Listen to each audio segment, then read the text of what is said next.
ஏ அண்ணா, உன் மேலே எனக்கு கோவம் இல்லை சரியா? ஆக்சுவலி உன் மேலே எனக்கு கோவம் இல்லை, அவன் மேலே தான் கோவம். அவன் மேலே உள்ள கோவத்தான் உன் மேலே காட்டல. ஏன் சொல்ல?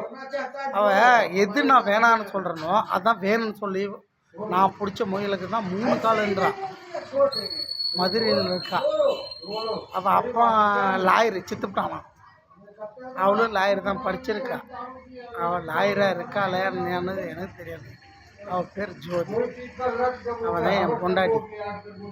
அவளுக்கோசரம் தான் என் முகத்தை நான் மூடி வச்ச முகத்தை, இது ஒன்றும் பொத்தி வைக்கிற ரகசியம் இல்லை.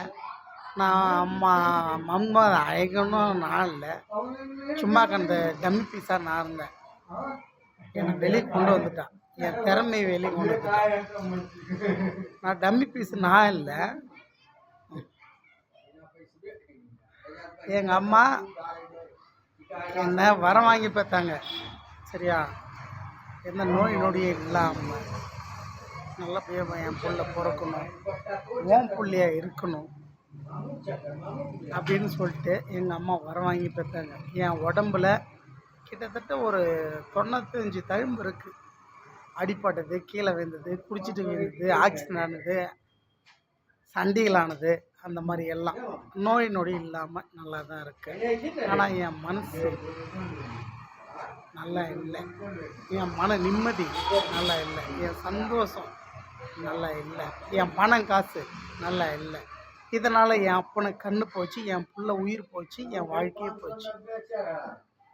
ஓகே, அதாவது என் அப்பா சிவனுக்கு 2 பொண்டாட்டி, எனக்கு 2 பொண்டாட்டி தான். நாங்களாம் யாரு சொல்ல?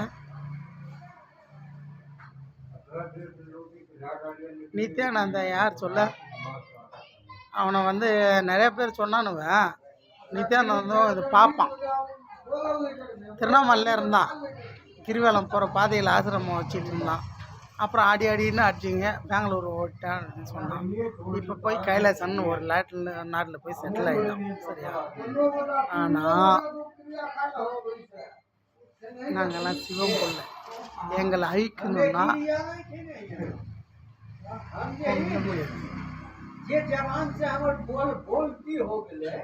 நான் நல்லா தான் செஞ்சுருக்கேன். ஐ மீன் உன்னோட இதெல்லாம் சொல்லப்போனால் நான் நல்லா தானே செஞ்சுருக்கேன். 1 லட்சம் பேர் இல்லை, 1 கோடி பேர்த்துக்கு நல்லது செஞ்சுருப்பேன். ஆனால் எனக்கு வந்தது கெட்டது.